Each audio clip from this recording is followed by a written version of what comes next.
When calculators were first introduced to schools, many teachers worried that they would hinder students' ability to learn mathematics. However, what we saw is for weak learners, it actually empowered them, and for stronger students, it helped them to do more advanced mathematical calculations. And so in my opinion, what we're seeing now is a similar transition with artificial intelligence. For weaker students, it's really a tool that can empower them. And for more advanced students, actually it challenges them and helps them to do even more advanced creative things than they were 10 years ago. So I would say it's imperative for schools to embrace AI technology and not to run away from it. I think it's useful for the K-12 sector, so kindergarten up to grade 12, but also even at postgraduate level. Right, so undergraduate students, master's degrees, PhDs, I think everyone can benefit from AI as a resource. And what we can see is that every month, the AI technology is continuously improving. So when we were first introduced to AI at mass in 2022, it had lots of weaknesses and downsides to it. And then we saw in 2023 some major advancements and various types of AI tools being introduced to the market. And now here in 2024, again, there's been recent announcements of more advancements with the technology. So whatever we see it as today, next year it's going to be better and the year after. And so I would say it's imperative actually for our students to learn how to use the AI effectively, because that's going to be an essential part of the future workforce and marketplace.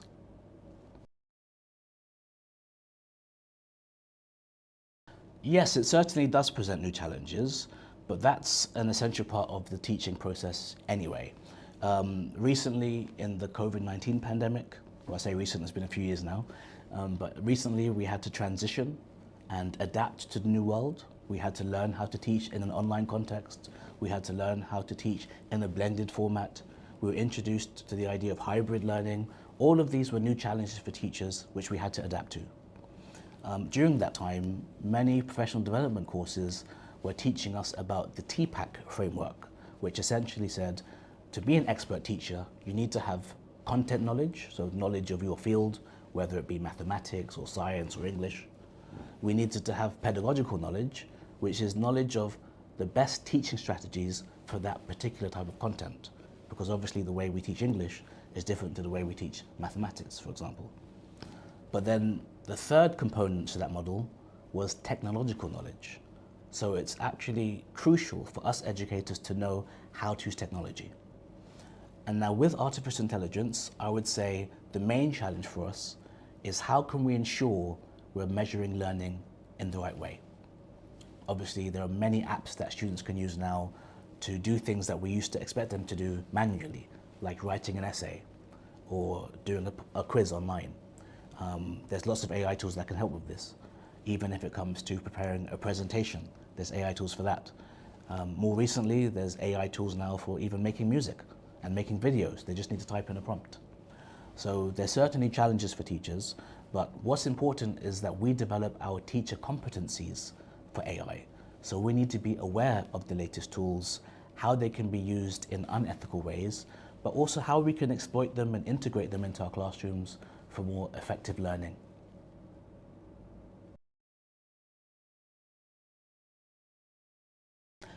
I would say no. I don't think AI is going to replace teachers, but I would say teachers who don't know how to use AI may be replaced by teachers who do know how to use it effectively.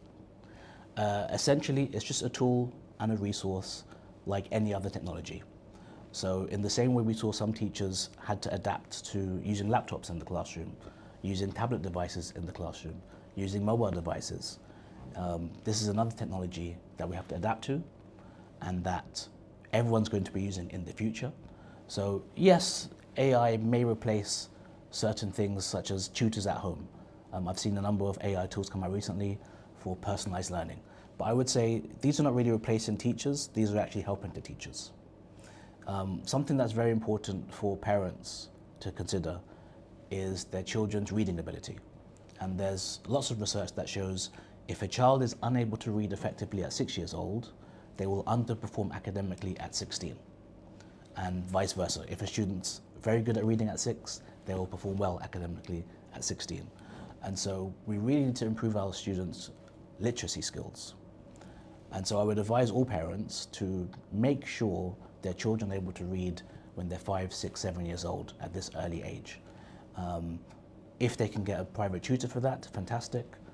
If not, then I think the AI can be used to support that. Obviously, it's unrealistic to expect schools to be able to teach every child individually. And we know children have different learning needs and abilities. And so that's very important. And so I think here AI can be used possibly to replace teachers, let's say, at home, but never in a school context. Again, during the pandemic, we were saying that in the future, we might no longer need schools or universities and everything will be online, but that didn't happen at all. I think we saw clearly that, especially for younger children, parents want to make sure they're actually in schools. And even for university-age children, they want to be on campus. They don't like studying at home. Interestingly, we saw some students, after the pandemic, came back to university, but continued their online lessons. So they still wanted to be on campus, they wanted that social interaction with other students. And so I think teachers are always going to be here, and AI won't replace us. But as I say, for teachers who don't use AI, you may be replaced by teachers who do use it.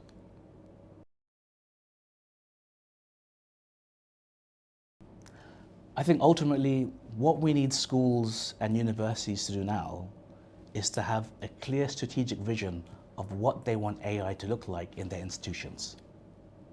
So they need to create policies and strategies for AI at all levels, whether it's students using AI, whether it's teachers using AI, or even the educational leadership using AI.